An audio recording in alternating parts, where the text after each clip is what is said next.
Hello दोस्तों, नमस्कार। SM किसी चैनल में मैं आप सभी लोगों का दिल से बहुत बहुत स्वागत करता हूं। अगर आपने पहली बार विजिट किया जरूर चैनल को सब्सक्राइब कर लेना, साथ में बेल आइकन को हिट करके ऑल जरूर सेलेक्ट कर लेना। उसी के साथ साथ फ्री स्टॉक मार्केट क्लासेस इस चैनल को भी चाहो तो फॉलो कर सकते हो, सब्सक्राइब कर सकते हो। यहाँ पर भी बेल आइकन को हिट करके ऑल जरूर सेलेक्ट करके रख लेना। इस चैनल का लिंक आपको ऊपर आई बटन पे या फिर नीचे डिस्क्रिप्शन में मिल जाएगा। उसी के साथ साथ आज के दिन का पहला इंपॉर्टेंट वीडियो को जरूर स्टडी कर लेना, लिंक नीचे डिस्क्रिप्शन में दे दिया है। तो चलिए दोस्तों, फिलहाल इस वीडियो को स्टार्ट कर लेते हैं। दोस्तों अभी हम लोग आ चुके हैं बिल्कुल हमारे नॉर्मल स्क्रीन के ऊपर। वीडियो स्टार्ट करने से पहले ही यहाँ पे एक साफ एक इंपॉर्टेंट इन्फॉर्मेशन देना चाहूँगा कि इस वीडियो में थोड़ा सा आपका कंसंट्रेशन अच्छा होना चाहिए। अगर आपका ध्यान इधर उधर थोड़ा बहुत भी भटक गया, मतलब मैं कहाँ पे क्या बोल रहा हूँ आपको कुछ समझ में नहीं आएगा। थोड़ा सा कंसंट्रेशन चाहिए क्योंकि नंबर्स बहुत ज़्यादा है इसमें, और नंबर्स में भी मैं बहुत सारी स्लाइड्स आगे पीछे करूँगा। मतलब कहीं पे हम लोग क्वार्टरली बात करेंगे, कहीं पे तो हम लोग मंथली बात करेंगे। तो यहाँ पे जो नंबर आए हैं वो यहाँ पे, मतलब देखिए दोस्तों, मैं किसकी यहाँ पे बात कर रहा हूँ सबसे पहले वो क्लियर कर देता हूँ। बात यहाँ पे कर रहा हूँ दोस्तों, इन्फ्लेशन का डेटा सामने आ चुका है। सो इन्फ्लेशन का कौन सा डेटा? अभी अक्टूबर चल रहा है तो उसका तो डेटा आ नहीं सकता। तो इसके पहले कौन सा मंथ चल रहा था? सितंबर मंथ। तो यस दोस्तों, सितंबर मंथ का जो सीपीआई इन्फ्लेशन का जो डेटा है, कंज्यूमर प्राइस इंडेक्स, तो वो डेटा सामने आ चुका है। एंड पूरे दुनिया भर में including in India also inflation ये आज भी सेंटर ऑफ अट्रैक्शन वाला पॉइंट है, क्योंकि उसी को पकड़कर डिसीजन लिए जाते हैं। बाकी की सारी चीज़ें सरकार कॉम्प्रोमाइज़ करने के लिए रेडी है, पहले इन्फ्लेशन को नीचे लाया जाए। और ये दुनिया भर के बाजार में हम लोग को वही चीज़ें चलती हुई देखने को मिल रही है। दुनिया भर के सेंट्रल बैंक भी यही चीज़ें कर रहे हैं। एंड आरबीआई इस डेटा के चलते आने वाले समय में क्या कर सकता है वो भी हम लोगों को इस डेटा के चलते थोड़ा बहुत अंदाज़ा यहाँ पे आ जाएगा। सो यहाँ पे महंगाई से रिलेटेड डेटा सामने आया, बट जैसे मैंने आप लोगों को बताया कि अलर्टनेस क्यों चाहिए, कि ये जो डेटा सामने आया है वो सितंबर मंथ का आया है। एंड जैसे मैंने आप लोगों को बताया कि हर एक क्वार्टर में कितने मंथ होते हैं? 3 मंथ होते हैं। और सितंबर मंथ ये एक सेकेंड क्वार्टर आप लोगों को पता ही है दोस्तों। जैसे मैंने लास्ट वीडियो में बताया था कि अप्रैल मई जून ये पहला क्वार्टर हुआ, उसके बाद जुलाई अगस्त सितंबर ये आखिरी मंथ है। सो ये आखिरी मंथ जब होता है ना दोस्तों, तो इसका मंथली सितंबर का भी डेटा सामने आ जाता है। एंड सितंबर आने के बाद क्या हो जाता है यहाँ पे, कि यहाँ पे जो जुलाई अगस्त सितंबर तीनों मंथ का भी अगर आप चाहो तो इन्फ्लेशन का एवरेज डेटा निकाल सकते हो। तो इसीलिए मैंने आप लोगों को कहा है कि थोड़ा सा अलर्टनेस रहना चाहिए, क्योंकि पहले हम लोग सितंबर का डेटा देखेंगे एंड प्लस उसको यहाँ पे एवरेज भी देखेंगे। एवरेज मतलब क्वार्टर टू का एवरेज डेटा कितना है जो आरबीआई ने प्रेडिक्शन किया था उसके हिसाब से। कंफ्यूजन होगा तो कोई बात नहीं, यहाँ पे मैं अगेन कहना चाहूँगा अगर आप बने रहोगे इस वीडियो में तो सारी चीज़ें आप लोगों को ज़रूर समझ में यहाँ पे आ जाएगी। सो चलिए सबसे पहले तो फॉर्मेलिटी कर लेते हैं। फॉर्मेलिटी मतलब पहले हेडलाइन पढ़ लेते हैं। तो हेडलाइन अगर आप पढ़ोगे तो देखिए क्या लिखा है कि RBI fail to meet price mandated as CPI inflation rises to 7.41% in September. ये सिर्फ मंथ की बात हो रही है दोस्तों, अगेन ध्यान से देख लेना। अभी जस्ट अभी 15-20 मिनट ही हुई है, डेटा ये आया है। ये सितंबर मंथ का डेटा है, कितना? 7.41। सो आरबीआई फेल भी यहाँ पे क्यों है? तो देखिए मंथली भी प्रेडिक्शन होता है।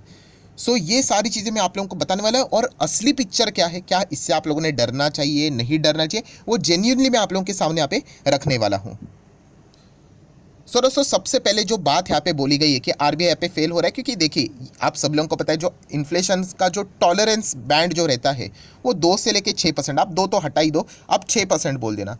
सो उसके बाहर तो हम लोग ऑलरेडी थे, इसमें कोई रॉकेट साइंस वाली बात नहीं है, राइट। तो इसके चलते आरबीआई को बोलना कोई सेंसिबल बात मुझे तो नहीं लगती है, क्योंकि आरबीआई ने ऑलरेडी बताया है कि अगर आपको ये 6% के अंदर आने की अगर आपको एक्चुअल में यहाँ पे जल्दी है तो आप फाइनेंशियल ईयर जो इसी फाइनेंशियल ईयर की अगर हम लोग बात करें तो क्वार्टर 4 में, या फिर आप बोल सकते हैं ये जो साल है कौन सा 2022 दिसंबर में ख़त्म हो जाएगा, उसके बाद जो जनवरी फरवरी मार्च रहेगा उसका जो डेटा आएगा उसमें देख लेना, तब हम लोग 6% के अंदर आएंगे।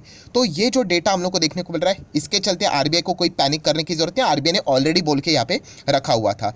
हाँ, यहाँ पे एक डिसअपॉइंटमेंट वाला पॉइंट क्या है वो हम लोग जरूर बोल सकते हैं, बट वो ज़्यादा डिसअपॉइंट बोलते ना, ज़्यादा हल्ला गुल्ला करने की जरूरत नहीं है। मतलब कि डेटा कितना आया है सितंबर का? 7.41 आया है। हाँ, प्रेडिक्शन कितना था कि इस सितंबर मंथ में यहाँ पे 7.3 आएगा करके। अगेन कह रहा हूँ कि एक्सपेक्टेड कितना था? 7.3 सितंबर का, केवल सितंबर का आया कितना? 7.41। हाँ, तो ये एक बुरी बात है, हम लोग जरूर यहाँ पे बोल सकते हैं, बट इसके चलते ज़्यादा पैनिक होने की जरूरत नहीं है। पैनिक मतलब क्या? जैसे मैंने आप लोगों को बताया ना कि सितंबर मंथ का डेटा है, तो यहाँ पे जैसे मैंने बताया जुलाई अगस्त एंड सितंबर, अभी इन तीनों यहाँ पे जो मंथली यहाँ पे इन्फ्लेशन का डेटा है वो हमारे सामने अवेलेबल है। तो चलिए इसका एवरेज कर लीजिए, एंड एवरेज करने के बाद यहाँ पे कौन सा ये है, जुलाई अगस्त सितंबर, मतलब हम लोग किसकी बात कर रहे हैं, हम लोग क्वार्टर टू की बात कर रहे हैं। तो क्वार्टर टू का एक्चुअल इन्फ्लेशन का डेटा कितना देखने को मिल रहा है, तो चलिए वो अभी हम लोग देख लेते हैं।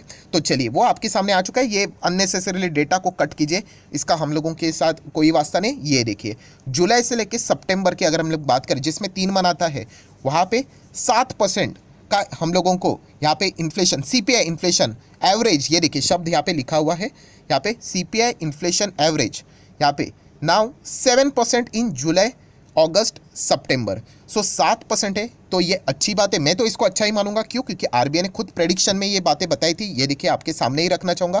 क्वार्टर टू किधर गया, क्वार्टर टू, ये देखिए क्वार्टर टू में 7.1। इनफैक्ट तो आरबीआई ने प्रोजेक्ट किया था कि अगर यहाँ पे जो क्रूड का प्राइस है, आप लोगों को पता होगा, मैंने आप लोगों को बताया बहुत बार कि $105 के आसपास रहेगा, तो यहाँ पे 7.1 का हम लोगों को क्वार्टर टू में इन्फ्लेशन देखने को यहाँ पे मिलेगा। सो अभी ये ऑफिशियली क्वार्टर टू का हम लोगों को इन्फ्लेशन कितना देखने को मिल रहा है, 7% ही देखने को मिल रहा है। सो अननेसेसरी कोई पैनिक की जरूरत नहीं है। यहाँ पे बहुत ही अच्छा खासा हम लोग आज भी यहाँ पे कंट्रोल एनवायरनमेंट में ही यहाँ पे जी रहे हैं। हाँ, ये बात पक्की है कि सितंबर का जो डेटा है हम एक्सपेक्ट कर रहे थे कि 7.3 आना चाहिए, वो 7.41 यहाँ पे आया है। इतनी सी बात है। बट एवरेज अगर हम लोग देखेंगे तो एवरेज में हम लोग अच्छा ही परफॉर्मेंस यहाँ पे कर रहे हैं, जो कि मैंने आप लोगों को यहाँ पे साफ साफ दिखाया है। सो दोस्तों जो मेन बात थी वो तो मैंने आप लोगों के सामने यहाँ पे रख दी। अगर आप ऊपर ऊपर से पढ़ोगे तो लिटरली आप डर जाओगे, बट एक्चुअल में अगर आप में वो सेंस है चीज़ों को अच्छी तरीके से पढ़कर ओरिजिनल पिक्चर क्या है समझने की, तो आपको एज सच डरने की ज़रूरत यहाँ पे बिल्कुल भी नहीं है। ठीक है, अभी आ जाते हैं नेक्स्ट पार्ट के ऊपर, थोड़ा सा डिटेल में घुस लेते हैं। किधर कि यहाँ पे कितनी ज़्यादा महंगाई बढ़ चुकी है। ये सीपीआई इन्फ्लेशन की अगर हम लोग यहाँ पे बात करें ना, तो आप देखिए सीपीआई मतलब क्या है, ये एक अल्टीमेटली इंडेक्स है। इंडेक्स मतलब क्या, ग्रुप रहता है। अभी निफ्टी 50 क्या है, मैंने बहुत बार बताया है, निफ्टी 50 50 शेयर का ग्रुप है। सेंसेक्स भी इंडेक्स ही है, कितने शेयर का ग्रुप है, 30 का ग्रुप है। बैंक निफ्टी 12 का ग्रुप है। समझ में आ रहा है। तो वैसे अगर हम लोग सीपीआई की बात करें ना, तो ये भी एक इंडेक्स है, बट इसमें क्या है, अलग अलग चीज़ें यहाँ पे इन्वॉल्व की जाती है। कौन सी चीज़ें, तो अगर मैं आपको कुछ एग्जांपल बता दूं, देखिए जैसे कि सीपीआई इंडिया की अगर मैं बात करूं, तो वेटेज में सबसे ज़्यादा वेटेज किसको दिया जाता है पता है, फूड एंड बेवरेजेस, खाने पीने की चीज़ का अगर हम लोग एवरेज निकाले तो लगभग 55% इस इंडेक्स में फूड एंड बेवरेजेस में ही यहाँ पे देखने को मिल जाता है, 55%। देन उसके बाद आप देख सकते हो सीरियल्स आप लोगों को देखने को मिल जाएगा, मतलब अनाज हम लोग को देखने को मिल जाता है, उसका 12 से 13% कॉन्ट्रीब्यूशन है। और ये लिस्ट बहुत लंबी रहती है, अगर आपको इंटरेस्ट ही है तो ये देखिए, ये वेबसाइट में आप लोगों को दिखाता हूँ, जो कि एक सरकार की ही वेबसाइट है। इस यहाँ पे ये जो पीडीएफ है, पीडीएफ के फॉर्म है, इसको डाउनलोड कर लेना, एंड पॉइंट नंबर 7 को रीड कर लेना, पूरा चिट्ठा आपको मिल जाएगा कि कितना वेटेज यहाँ पे दिया हुआ है, कौन सी चीज़ यहाँ पे इंडेक्स में इंक्लूड है, अगर आपको एक्स्ट्रा मेहनत करनी होगी तो। अभी हम लोग आ जाते थोड़ा सा पीछे, यहाँ पे एक्स्ट्रा थोड़ा सा हम लोग और भी चीज़ें पढ़ते हैं कि क्या क्या चीज़ें महंगी हुई है। सो जैसे मैंने आप लोगों को बताया, सीपीआई में सबसे मेन क्या चीज़ रहती है, फूड। तो फूड कितना महंगा हुआ है सितंबर मंथ के हिसाब से, और इसको हम लोग कंपेयर करेंगे अगस्त के हिसाब से। सो अगस्त में दोस्तों आप देख सकते हो यहाँ पे 7.62% यहाँ पे चीज़ें महंगी थी फूड से रिलेटेड, वो बढ़कर 8.5% के परे जा चुकी है। मंथ ऑन मंथ का डेटा है। तो ये बिल्कुल भी as a customer, as a consumer हम लोगों के लिए बिल्कुल भी अच्छी बात नहीं, चीज़ें बढ़ती जा रही है। इसका फटका किसको लगता है पता है, एफएमसीजी कंपनीज को लगता है, क्योंकि उनकी चीज़ें बढ़ती जाती है, राइट। एंड उसके चलते उनके मार्जिन इम्पैक्ट होते हैं, या फिर उनको अपने प्रोडक्ट्स की साइज़ कम करनी पड़ती है। पहले आप लोगों ने देखा होगा कि एक बिस्किट 10 रुपये के पैकेट में, पहले अगर 10 बिस्किट आते थे, आज 10 के पैकेट में शायद से 8 आती होंगी, 5 आती होंगी, राइट। तो वो प्राइसिंग उतना ही रखते हैं, बट अल्टीमेटली उनको क्वांटिटी कम करनी पड़ती है, वरना वो बिजनेस अच्छे से नहीं कर पाएंगे। देन अगर हम लोग यहाँ पे बात करें वेजिटेबल, अगर हम लोग यहाँ पे वेजिटेबल सब्जी की बात करें, तो 18% तक सितंबर मंथ की अगर हम लोग बात करें, महंगाई इतनी ज़्यादा जा चुकी है। सो ये बिल्कुल भी अच्छा डेटा यहाँ पे नहीं है, जो कि आप देख सकते हो। स्पाइसेस की बात करें तो लगभग हम लोग को 17% की जंप देखने को यहाँ पे मिल रही है। देन सीरियल्स की बात करें, मतलब अनाज की बात करें, तो वो लगभग 12% के 11.5% के आसपास चीज़ें महंगी होती हुई देखने को यहाँ पे मिल रही है। ये सारा डेटा आप अगस्त मंथ से कंपेयर करके देख सकते हो। दूध के प्रोडक्ट्स की बात करें तो लगभग 7.13% की महंगाई देखने को मिल रही है। सिर्फ यहाँ पे हम लोग कह सकते हैं जो अंडे से रिलेटेड बात है, एग से रिलेटेड उसके प्राइस है वो 1.79% नीचे आते हुए देखने को मिल रहा है। बट जो फ्रूट है, फ्रूट का प्राइस भी 5.5% से महंगा देखने को मिल रहा है। सो हर एक चीज़, हर एक बास्केट खाने पीने की चीज़ें हम लोग को महंगी होती हुई देखने को मिल रही है। एंड बीच में आप लोगों को पता भी है कि सरकार ने खाने पीने की चीज़ों के ऊपर भी जीएसटी लगाया था, जिसके चलते बहुत सारे लोग परेशान भी और गुस्सा भी हुए थे। देन बाकी डेटा को अगर आपको पढ़ना है, जैसे कि अगर हम लोग बात करें फूड एंड बीवरेजेस को छोड़ के, apart from that, so fuel की बात करें तो फ्यूल भी लगभग 10-10.5% महंगा होते हुए देखने को मिल रहा है।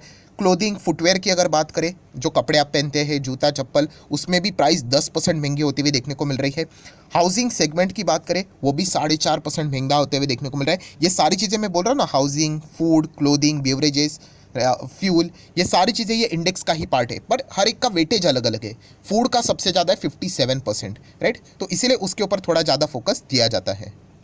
एंड दोस्तों उसी के साथ साथ हम लोग को आईआईपी का भी डेटा देखने को मिला है, इंडस्ट्रियल आउटपुट, बट ये इतना ज़्यादा फोकस नहीं रहता है, क्योंकि जैसे मैंने बोला ना कि इन्फ्लेशन अभी सेंटर ऑफ अट्रैक्शन है और ये चीज़ें चेंज होती रहती है। जैसे कि एक टाइम 2020 में सबसे इंपॉर्टेंट क्या रहता था, कोविड का डेटा, कितना स्पाइक हुआ है, लॉकडाउन कहाँ पे लगा है, वहाँ पे ज़्यादा फोकस रहता था। अभी कहाँ पे, इन्फ्लेशन की ओर। तो आईआईपी इतना ज़्यादा नहीं, ठीक है, बट यहाँ पे भी अगर आप देखोगे इंडियाज फैक्ट्री आउटपुट की अगर हम लोग बात करें, वो भी हम लोग को लगभग 0.8% तक गिरते हुए देखने को मिल रहा है, कॉन्ट्रैक्ट होते हुए देखने को यहाँ पे मिला है। सो ठीक है, यहाँ पे अगर आप अगस्त के हिसाब से भी देखोगे, जो कि 13% यहाँ पे देखने को मिल रहा था, वो हम लोग को थोड़ा नीचे जाते हुए देखने को यहाँ पे मिल रहा है। बट जो मेन इंपॉर्टेंट चीज़ थी, जो मैंने आप लोगों को बताई यहाँ पे इन्फ्लेशन से रिलेटेड, हाँ, सितंबर मंथ की बात करें, जो प्रेडिक्शन था 7.3, उसके बदले 7.41 आया है। डेफिनेटली बैड है, बट क्वार्टरली अगर हम लोग बात करें, जिस पाथ पे हम लोग चल रहे हैं, जिस पाथ पे आरबीआई ने ऑलरेडी हम लोगों को बताया था कि Q2 में ओवरऑल इन्फ्लेशन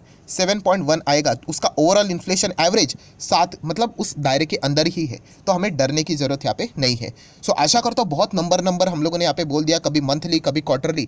एंड अगर आपको ये सारा एक्सप्लेनेशन समझ में आया होगा तो आप ज़रूर चाहो तो कमेंट सेक्शन में येस करके बोल सकते हैं, तो मुझे एक फीडबैक मिल जाता है कि आपको ये चीज़ समझ में आई या नहीं आई। एंड अगर आपको नहीं समझ में आए तो थोड़ा एक बार और आप चाहो तो इस वीडियो को सुन सकते हो, तो आपको ये बेटर क्लैरिटी यहाँ पे मिल जाएगी। तो इस डेटा के चलते आपको कोई भी पैनिक होने की ज़रूरत यहाँ पे नहीं है। सो आशा करता हूँ वीडियो हेल्पफुल लगा होगा, तो ज़रूर लाइक एंड शेयर भी कर देना। एंड डीमैट अकाउंट अभी तक ओपन नहीं किया तो लिंक नीचे डिस्क्रिप्शन में 25 वीडियो की लिस्ट आपको बिल्कुल फ्री ऑफ कॉस्ट मिल जाएगी। आपका नाम, कौन सा अकाउंट अपने लिंक के थ्रू ओपन किया है, जरूर कमेंट सेक्शन में बता देना, तो हफ्ते भर के अंदर अंदर सारे लेक्चर्स आप लोगों को फ्री ऑफ कॉस्ट प्रोवाइड कर दिए जाएंगे। So that's it, thank you very much दोस्तों, we will be meeting our next video, तब तक के लिए बाय बाय।